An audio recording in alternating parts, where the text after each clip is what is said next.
Welcome to the Tactical Dent Tech Podcast. You are now part of a small underground movement of dent technicians from all over the world. We are on a mission to change our industry with innovation, intelligence, and skill. But because we don't rely on an insurance company to steer customers our way, we need to do things different. We need to do things smarter. We do that through a network of technicians that we call the Tactical Tech Movement. Now let's get this revolution started. Hey everybody, John Highley here with the Tactical Dent Tech Podcast. Just starting out this new episode here. Of course, we got our new co-host, Angela Highley, with us. Hey. Yeah, so super excited to be recording this podcast tonight. This is, I guess, how we're spending our Saturday nights nowadays, right? Yeah, this is number 2. Yeah, second podcast. Whoop, whoop. Saturday night, we actually just got back from dinner. Went to like some sort of Asian/American, Japanese. A little bit of everything. It was like all over the place. I can't even remember the name. Congo or Conyo or something like that. I don't know. I had a few drinks, so. Yeah, you guys know that, right? She blames it on me, though. She says she's not going to drink, and then I say, why? No, you told me. You're like, you need to have a drink or two to loosen up. You're a little wound up tonight. Well, maybe that's my first tip for all the men out there, I mean, I'm just saying, like, if your girl doesn't drink a little bit of tequila, that song about tequila is absolutely true. What is it? Something about... I love that song, Your Clothes Fall Off. Tequila makes your clothes fall off. Yeah. Yeah. So, yeah. So, if your girl doesn't drink, just make sure if she does drink something else, make sure you get her on a little bit of that tequila. Yeah. Be feeling good. All right, yeah. So, anyhow, what's our subject about tonight, honey? I think we might be talking about relationships. Yeah, I mean, that's... Just a little bit. Right, a little bit of everything, but, that's like the core of it, I'd say.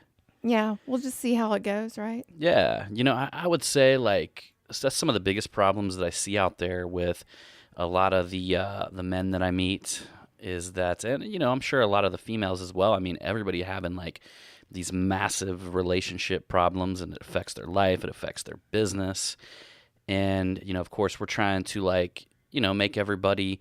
the tactical techs out there, I mean, we just don't like put up with that. And then I think a lot of people, they tend to, in their relationships, they want to stay stagnant, or it's like a very important part of your life, but you don't want to learn more about how to function, in a better way. Let's say a lot of relationships, they stay at one level instead of trying to... Speak up a little bit. Okay, I need to speak up a little bit. Okay. So, like, in a lot of relationships, a lot of couples or, they stay at one level instead of maybe trying to... Help me out here a little bit. Yeah, I see what you're saying.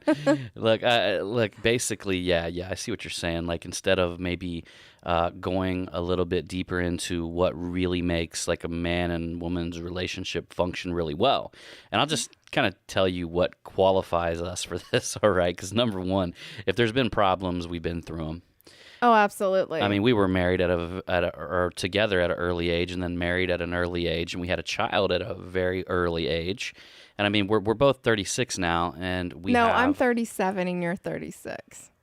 She's 30. That's right. That's why I call her my old lady, right?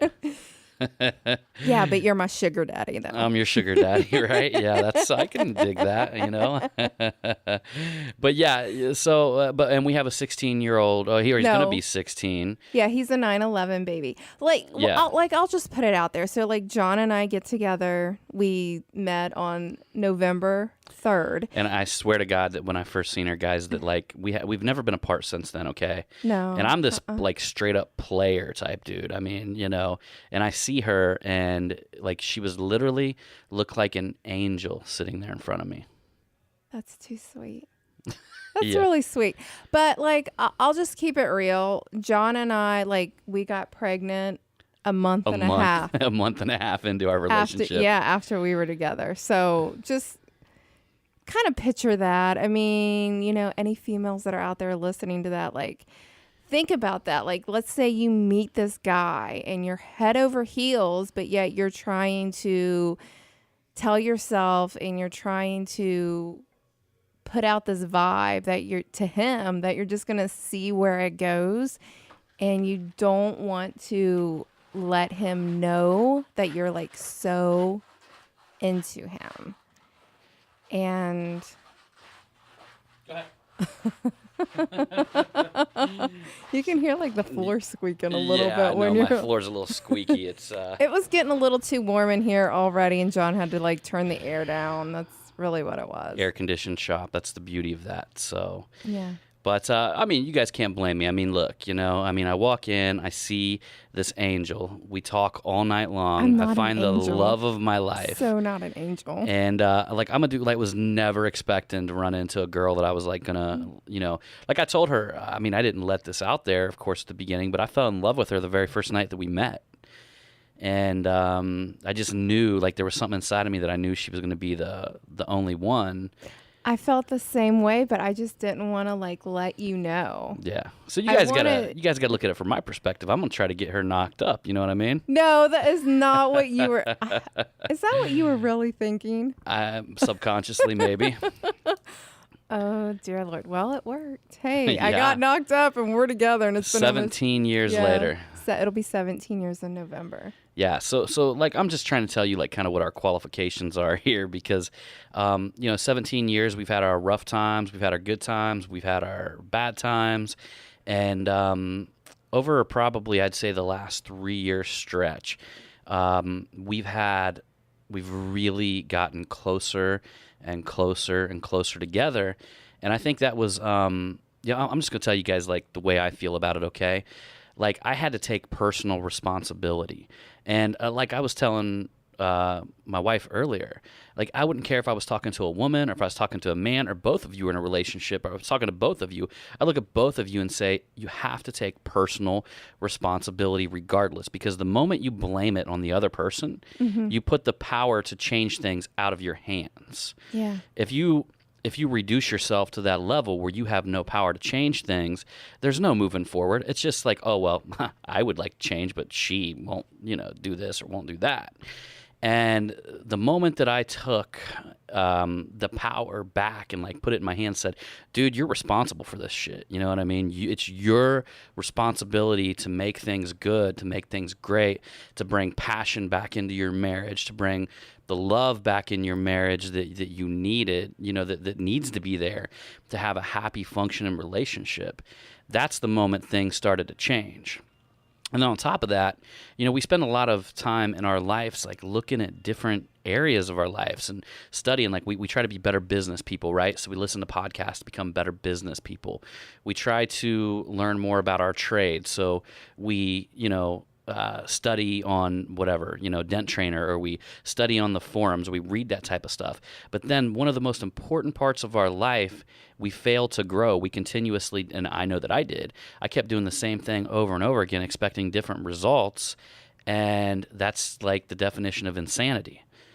So what I'm telling you guys out there, about 3 years ago, I decided that I wanted to understand deeper what it really takes to bring passion back into your marriage and love back into your marriage, and try to study that as much as I could, because I knew that was it's the most important part of your life. So that's something that you can't afford to not move forward or, grow in that area of your life. Yeah, and also, another thing, when you're in a relationship or you're in a marriage, each one of you is going to have your own baggage. You're going to have your own baggage. You're going to have your own insecurities that you have to work on. Yeah. And I was talking to Angela earlier about that. I'm that's why I got to consider that it's one of them things where half of it is a science and the other half of it is an art. Okay. Mm-hmm. Yeah, it is. Yeah. So, there's the half of it is the shit you have to do. You know what I mean? There's the science part. It's treat them, treat people with respect, be good. It's tell your wife. I think King Solomon was coined saying that a wise man would tell his wife every day that there's many beautiful women in the world, but you exceed them all. and, take these learning lessons and do the things that you're supposed to do. But the other 50% is what she's talking about. It's the art of it, right? So nobody's the same. Everybody has different obstacles they've dealt with in their life. Yeah. Everybody has different background, things that they've been hurt by in the past and they can't get over. So because of that, that's where the art part comes in, and you have to be able to adapt and move. And that's, in my opinion, that's the beauty of it, is the art part. Because if it was like just systemized and all mechanical, like you do this and this happens, it'd be boring. And unfortunately, I don't think relationships were meant to be boring. I know ours is not boring now. No, ours is not boring at all. And I tried to explain this to her earlier. I said, it's almost like putting a string in front of a cat. Right? So you got a string in front of a cat and you're moving it, and the cat's batting at it and having a good time because the string's moving. It's flowing, it's doing something. But as soon as you drop the string on the ground and it's laying there, the cat just walks up and looks at it and turns up his nose and walks away. Yeah. And that's kind of the art part of the relationship. I mean, it's fun. I mean, I believe personally that even in a marriage that you should be studying a little bit about seduction. And see, she's laughing. Ooh, how are you going to seduce me? No. How do I seduce you? That might be what you want to be asking me, because you definitely get seduced all the time. And I like it. Oh, I know you do. I know you do. You do me right. No. Yeah, speaking of that, we actually had and something that I got to admit, guys, that we haven't done as often as we probably should. And I so encourage it because... Wait, we got to tell them what we're doing. You're moving one step. We took a trip to Virginia Beach, just me and Miss Beautiful sitting here beside me. Hubby and wife. Yep. And we took a trip, just us, and we got an oceanfront suite where we were looking at the ocean. We heard it every night. And gosh, I'm telling you, any of you guys out there who do this, who just go out and spend some time with the wife and let somebody watch your kids or whatever you got going on, you guys know that's. I kind of felt like we went back and just.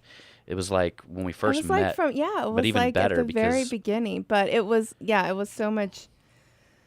Yeah. There was so much more. I mean, John and I, we've been together for so long. I tell him this, it's like, I loved you when I met you, but I love you so much more. I appreciate you so much more. And I'm sure a lot of people understand that, the women and the men, with your significant other, you get what I'm talking about when you love them so much more now than from when you first met them. And that's ideally, I think, where everybody really wants to be. I do think that there's a lot of disconnect and frustration, because I know I felt that in the past personally. And I know that you felt that in the past. Definitely some frustration with me. Yes. Yeah. I couldn't even imagine. But I used to pray this was a long time ago, but in the very beginning, probably for the first, let's see here, I'm 37. So probably for the first almost 10 years, I prayed every night. And there was a lot of nights where I was crying and praying at the same time. And you know what? God finally answered my prayers. He did. He answered my prayers. I was a wild one, Was that That's okay though. I was meant to tame you. Yeah. Well, you know what? It's like the good-hearted woman and the good-timing man song. You remember that? It was like the good-hearted woman and the good-timing man. That's what you guys could imagine. Okay, is what it was like. But we had a lot of good times, and I don't want you guys to think that she just sobbed for 10 years straight or something like that. No, it wasn't every night. It wasn't, but there were. It was just when I disappeared and stuff like that. But there were times when it was hard, and what I did, in my faith is I turned to God and I prayed. I prayed really, really hard. I did. I prayed really hard. There were a lot of tears, and all I wanted in life was to be a wife and a mother, and I wanted my family. Yeah. Those were the important things to me, was just to to have a family. And the reason why I think like I wanted my family to survive and to last and to overcome this and the wonderful things that I seen in John was because of some of my past, some of the struggles that I went through as a child and a young adult, and, a lot of my insecurities. I was wanting something that I just didn't have growing up. That's yeah, what it was. her mom and her mother and father got a divorce. It was nasty. It was a nasty divorce, And, unfortunately, a lot of people go through them things. And there's, they go through that, or they go through other, trials and tribulations. And you always just think like, when I get older, there's something more that I want out of life. And when I have a child, I want to give them something so much more that I never had. I want to give them everything that I've never had, basically. Right. Yeah, so we've successfully bribed our son into getting good grades on his whole life, And, there's nothing wrong with that, okay? There is nothing wrong with that because you know what? Like, I tell our son, I tell Jonathan, I said, listen, you go to school. I know you might not like it, but you need to look at it as a job. There's a lot of things in life as an adult when you get older that you have to do that you do not want to do in life. So going back to the full circle around to where we were, who did we go see in concert? We went to go see Hank Williams Jr. in Virginia Beach. It was amazing. Yeah, so I know, like a lot of you dent guys out there, some of you hunters, some of you gun handlers, some of you, some of your good this old type that's country going to be out here boys. listening to this podcast. That's right, some good old boys. Some good old boys. Y'all know a lot about y'all might know just a little bit or a whole hell of a lot about Hank Williams Jr. Oh. It was amazing. That show was amazing. We were blown away. She was totally wasted when we got there. And I kept her close to me from stumbling, but basically. Listen, that was my point. I was like, you know what? I'm just going to have a few drinks. It doesn't take me that much to get intoxicated. I was like, I'm going to have me a few drinks, and then when I get there, I'm just going to drink water. Can you guys guess what I had her drinking? Tequila. Oh, we had a good old time thing. over that weekend. That was, it was amazing. I feel like a kid or something. I know.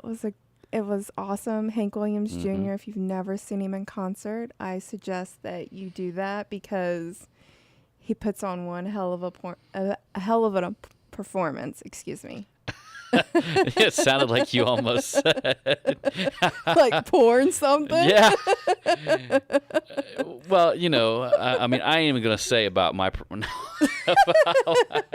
I'm not even going to go there. But I just want to tell you guys, though, this show is uncensored. Yes. I mean, we're not going to, get all crazy with it, but we're going to have some guests on and things like that. And I'm so excited. We're just going to encourage, people to be who they are.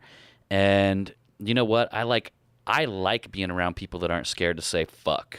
I like being around people that aren't scared to cuss and to show their emotions. I mean, if you guys, I like listening to the Joe Rogan podcast. I mean, things like that. I mean, I like them type of people. We like to be raw. I'm not gonna sugarcoat how I am. You know what I mean? We're not cookie cutter. Look, if I'm in here and something angers me, I'm gonna yell fuck. You know what I mean? It's just what it is. And we're being true. Yeah, I ain't trying. Look. I mean, we're the real deal. We hope we can entertain you. We're not trying to impress you with any mannerism on this podcast or anything like that. So we're just trying to be real with it. And you know what? I already know that if y'all are listening to this podcast, that you guys are cool as shit anyway. So I just know just because of the way it is, the vibe that it is. And we appreciate you guys out there. And we appreciate all the emails and stuff like that and all the messages and all that from our last podcast.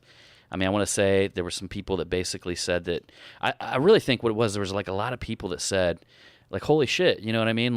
Okay, if John, who's done all this, done all these dents and all this kind of stuff, struggled at the beginning like that, maybe it's okay that I'm struggling now, that I'm 2 years into it and I'm struggling now, you know? Absolutely.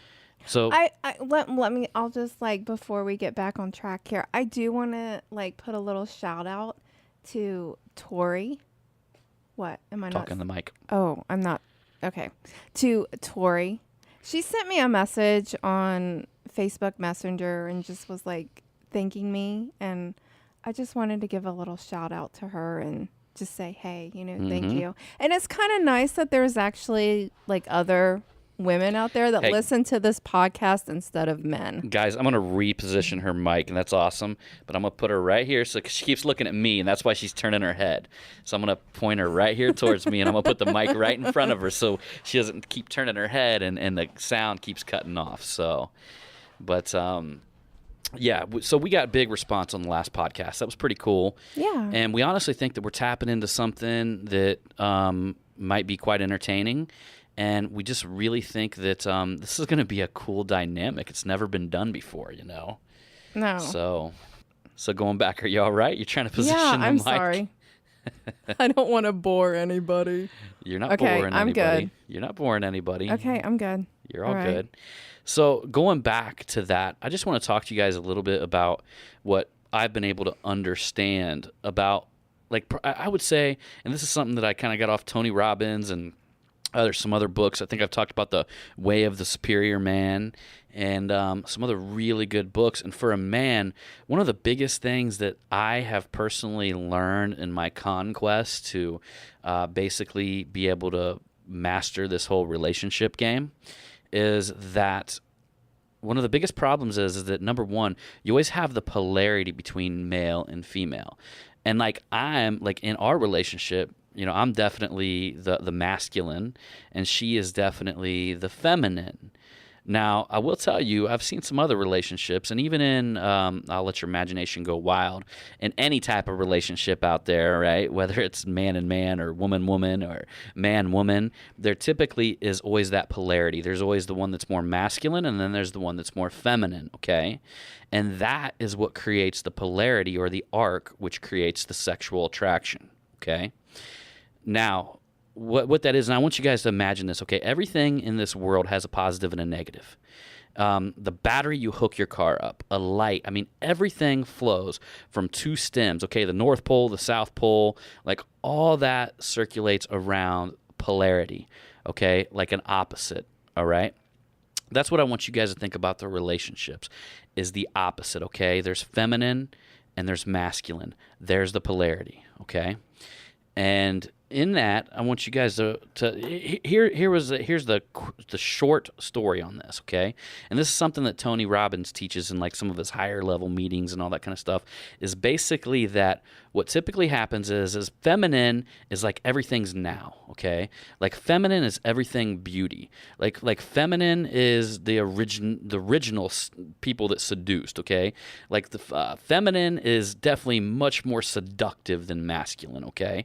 And I think that goes all the way back to our primitive nature, to basically for the female species to be able to survive.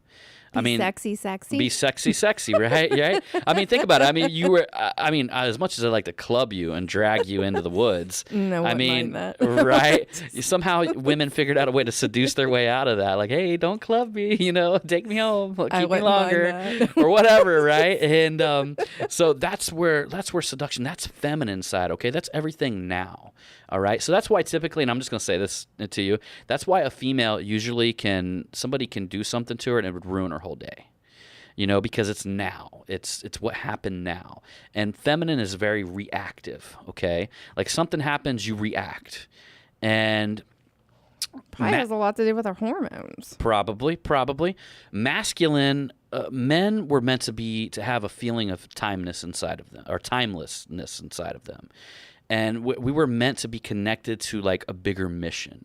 You know, that's why women, they say they want somebody who's got their shit together. Yeah, they're just saying that they want somebody who's got a future, who is projecting themselves, who can see themselves doing something bigger and better than they're currently doing today. Yeah. They're going up, and that's evolutionary as well. I mean, that's something that women looked at and they said, no, I don't want this guy. I want this guy, right? The best, the biggest, the strongest, the hunter. But let me interrupt you here, though. That's something that I always saw in you when we were together.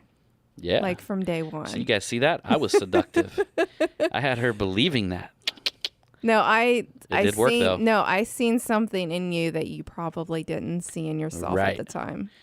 So, yeah, I appreciate that, baby, because I see. I just love you more every day. But I know, I caught you off guard. Let's get back on track here with this, okay? So the masculine, we were meant to have something deep inside of us that was like here before we were here long after. It's like mission driven, okay? And we were meant to, like, when a female comes at us all sideways, because, you know, she's going to admit that most women are crazy. They have a little bit of crazy in them, right? No, all women are crazy. Y'all have some craziness in you. No, we are crazy. All right. There's just you guys different. can relate to there's that. just different levels That's why of it's craziness. an art. That's why it's an art, right? We are crazy. I don't care. Like, I do not care what some women say. They're like, no, I'm not crazy at all. Yes, you are crazy, honey. Yes, you are. There's just different levels of craziness. If you want to rate it between 1 to 10, all women are crazy. So look, and we got a funny story at the end of this. We're going to talk about that. I'm going to give you her crazy rating. And so what's going to happen is at some point, look, your girl's going to come at you sideways, and she's going to keep doing it. And at first, you brush it off. You know what I mean? You go back to your mission. You go, whatever. She's just whatever, you know. And you brush it off and that. But eventually, what happens is over years' time, I think with men, it will like eventually like mentally beat them down to where they shift from being masculine and they go over to the feminine side. They start snipping back. They start doing things in a way, like they start really letting it hurt their feelings, okay? They start really letting it penetrate their depth, you know, the level of where they're supposed to be, their mission. They let it break them down, and then they shift over to the feminine side, and then what do you lose when you shift over to the feminine side? You lose the polarity, the arc, the sexual arc that you once had. I mean, if you talk to most divorced men, I'm not saying all of them because I don't know y'all's situation. If you're divorced out there, I don't know it. But most divorced men that I've ever ran into, they're sitting at a bar going, oh, yeah, she used to come home and bitch at me all the time and, you know, this and that. And, you know, she's going on about money and, like, you know, da-da-da. And they're just sitting there complaining and complaining. They're still on the feminine end of the spectrum. They haven't left that yet, okay? Well, yeah, because if they were men, like a woman. Because yeah, exactly. Because if they were men, they would be their mind would be in a deeper mission.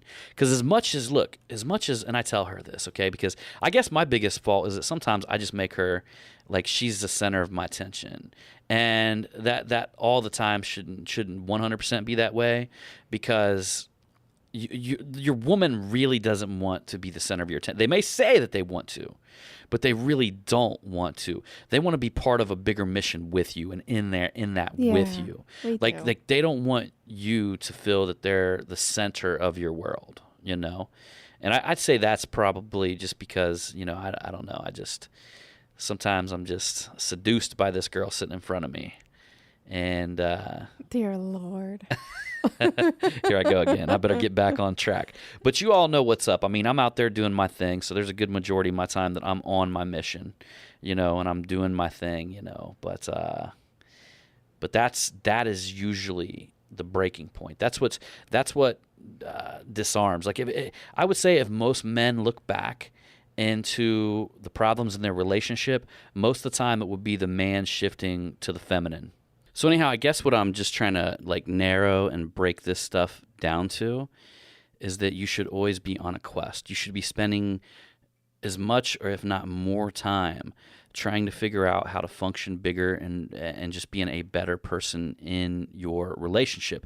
That's how important it is to your mind, to your soul, to have the right type of relationship. And I know because with her being happy the way that I know that she is, it's like I'm able to function at so much a higher level with that type of positivity, with that type of love, you know, at home. I mean, wouldn't you say? Yeah. Happy wife, happy life. Mm-hmm. I think another thing is, I don't know just if you... fucking with you. You know, and you know what, though? I think like another thing is, I just want to tell you guys about that happened to me over like the last year. How long have me and John been working out? A year. It'll be a year in It'll be like September. A year. And over the last 3 months, I mean, I've been just killing it, hitting it hard. Mm-hmm. And pursuing, and you know, and I'm doing it. I tell her this, I'm doing it because I want to satisfy you even at a better level, But I want that's to feel not better like, I want to feel better inside, but you also you do it for your other one, you know what I mean? Your significant other. You do these things. And I mean, I think that's something that sometimes, and I know that I've lost it in our relationship, where I stopped like taking care of myself in a way, or like tried to become like physically fit, you know, didn't trim my beard, of course, as often. I think everybody falls off the wagon. But that's From what I'm telling you Some guys. time. And that is normal. That's just being Mm-hmm. human. Like, you'll have it going on. You be like looking good. The next thing you know, you be like drinking a little bit more, eating a bunch of stuff that you're not supposed to. And next thing you know, you jump on that scale and you're like 10 pounds heavier. And then you be like looking at yourself and your pants and your shirt is just not fitting the way it's supposed to. And you're like, damn, I need to get back on track. That's happened to me. I will not lie. Like, that has happened to me. That's happened to John. And, we jumped back on the original wagon that we were on, and we got to get this. We got to put ourselves in check. And that's what we've done. I would say, like, right now, guys, I'm in physically the best shape I've ever been in my life. Yeah. I work out 10 times a week now. And I decided, and I'm going to tell you guys this as well. I mean, we spend so much time like giving other people our services, taking care of other people, doing things for other people, especially you're a business owner, you're getting up early for somebody else. You're trying to, accommodate everybody. But the one person that gets lost in all of them accommodations is yourself. And it is. And that's even like taking care of your kids, taking care of your significant other. You have to take care of yourself. Well, not only and make that, yourself happy before you can make somebody else happy. Yeah. And I personally know that because you can take care of the people around you at so much of a higher level if they see you happy. Mm-hmm. And they see that you're taking care of yourself. It's almost like I think they talk about on a plane when them life preservers pop out of the ceiling, how they say that the parent, before they put it on the child, is supposed to take it first. Yeah. Because here's the thing. If the parent passes out, then the child's gone. Yeah. It's the same principle. Like, and not to mention, you want to set that type of example for just the people around you in general. Mm-hmm. And I would say, like, I've never been happier. I mean, there's just something about being physically fit, or at least even the whole process of going towards the goal. Yeah. Is where I think happiness begins. So you don't have to be there, right away. You're not going to get there right away, depending on how far you've let yourself go. It's going to take you a little while, but just that journey and getting started, and every day, getting them endorphins rolling, flowing through your system and your body is just something that I believe has helped our relationship. I mean, she works out like a champ, been doing it for a while. Yeah, but I was like, you were drinking a little occasionally, like maybe 2 times a week or something, or 3. A little bit too much. And then I was eating stuff that I wasn't supposed to be eating. Because she would start drinking and she'd want me to go get her a cheeseburger. Yeah, but unfortunately, like, there are some women out there that can sit there and like drink and eat whatever the hell they want to, and they will not gain a lick of weight. And then you have other women that sit there and maybe eat a little bit more. They're not supposed to be eating. And what happens? Next thing you know, you jump on that scale and you're a little bit heavier. And unfortunately, I am one of them women. Mm-hmm. Well, my fitness trainer said something to me and my boy, because my son, he's actually lost 46 46 pounds as well. He's like totally transformed himself. He's went from 247 to 201. And our fitness trainer is kind of interesting when he told me. He said that we were lucky to be the type of build that we were, because I'm the type of person, if I eat and I don't work out, I'm going to get fat as hell. And, but he said that there's like, you got to think about it this way, for all you husky guys out there, right with me. Even though I'm chubby, I know she loves me, That's right. But look, so here's what I want you guys to remember, like, and I don't want to offend the super skinny dudes, but I mean, skinny dudes can't put on any weight or any muscle. Like the dudes who can eat everything and they can't grow or get bigger, they have as much problem, if not a worse problem, than a guy who can get fat, because at least it's a double-edged sword. At least you can come down off that and you can build a lot of muscle. So, I mean, either way you look at it, you know, it's all right. I mean, if you're, I guess the super skinny dude's like my brother, and he can eat anything he wants and tear it up. I know. And he would eat like half a plate of macaroni and cheese before he goes to bed. Yeah. It's just wild. And drink a case of beer. Oh, a case, maybe a Even case more. and a half. Yeah, That's like, where the hell are you putting that shit? Mm-hmm. So anyhow, y'all, I want to come around kind of like full circle, and we're going to kind of get this podcast rolling. We're definitely going to talk about this more in the future. No, wait a minute. Yeah. No. I want to tell our story. Yeah, I'm going to tell our story. No, we're talking about the craziness. Like Oh, I've there you told go. John, Okay. like I said, all women are crazy. So I'm going to ask him, on a 1 to 10, where do you think my crazy level is? Well, so here's the thing. Before I was No. with... Just, I'm going to compare you to other crazy bitches that I've been... where do you think I'm at? Okay, we've been together for what, almost 17 years? So tell me, where do you think my crazy level is at from a 1 to 10? I would honestly, and I would say this is, I would say a 4. What? Yeah, because No, there are some crazy. You think like, it's a 4? the girl. No, I told think you. I'm a 6. You think you're a 6? Yeah, I'm definitely a 6. I'm not a 4. That's like 40%. No, I'm 60. Nah, I Yes, mean, I look, there's some like, and I have been with some batshit crazy girls, and that's why when I found her, I knew it was right, because I just I'm knew that she 60. wasn't like a lot of them that be out there like keying your cars and like, you know, trying to like ruin you and all this kind of stuff, chasing you around, like doing all kinds of crazy stuff. And I had this girl that used to like occasionally just come by my house and squeal her tires. Your mom used to tell me about her. Gone, you know? And I was like, whoa. I was like that. And yeah, she was one that would key your car. Yeah, but that girl's probably like at a 10 or even like a 10 plus. Yeah. Maybe even like an 11. Like she was psychotic. Yeah. But look, and you me tell you, and I got a little story for you guys, because this is her at her craziest, which was kind of funny.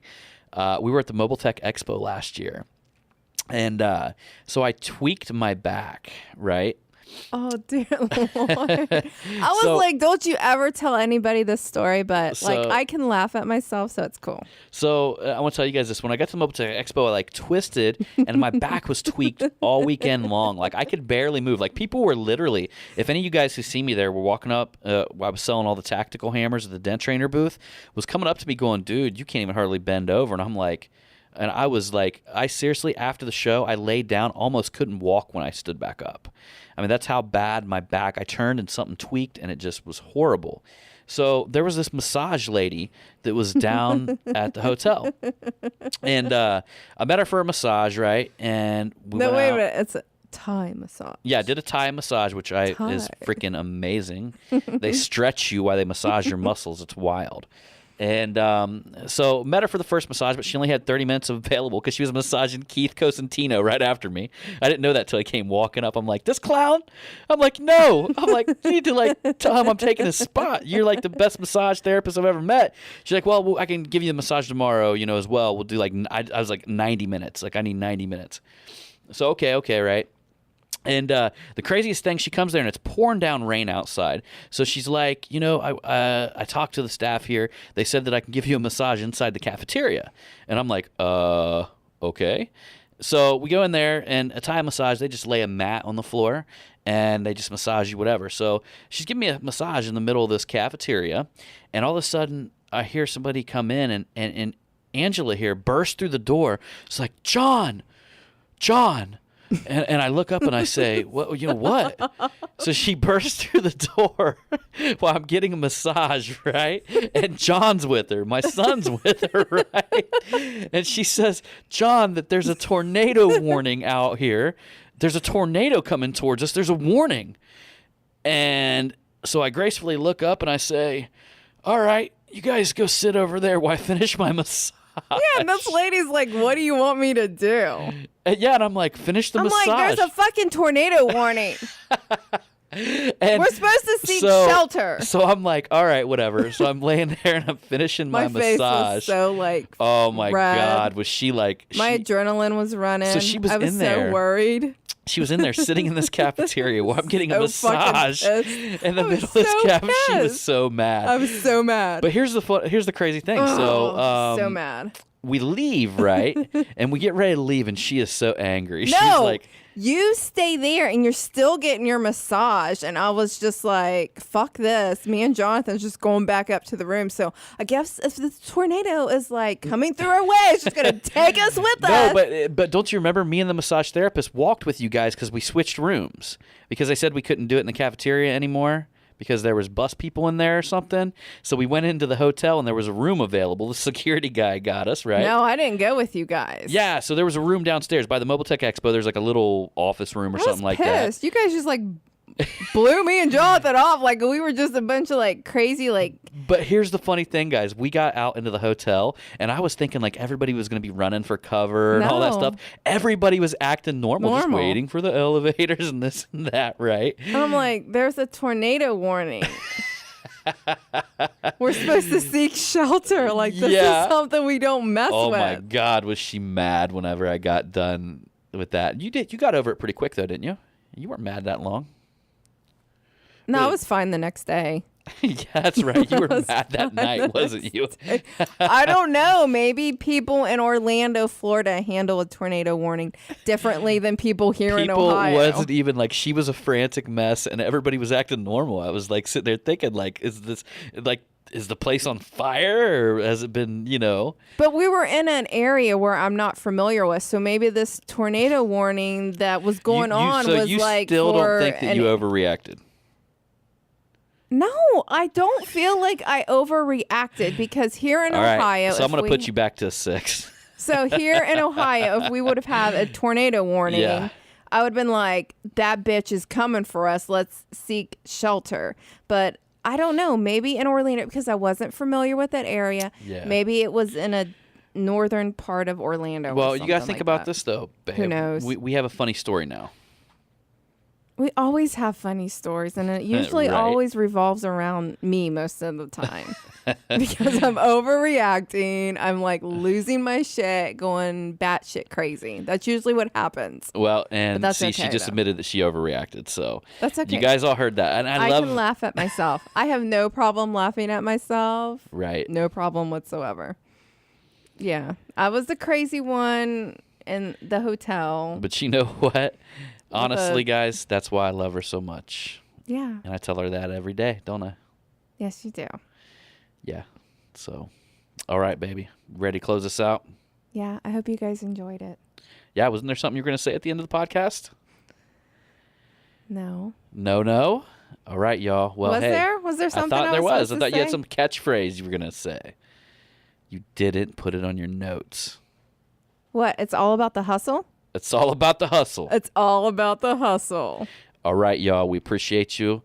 And as usual, I'm going to see you on that next one. That's right.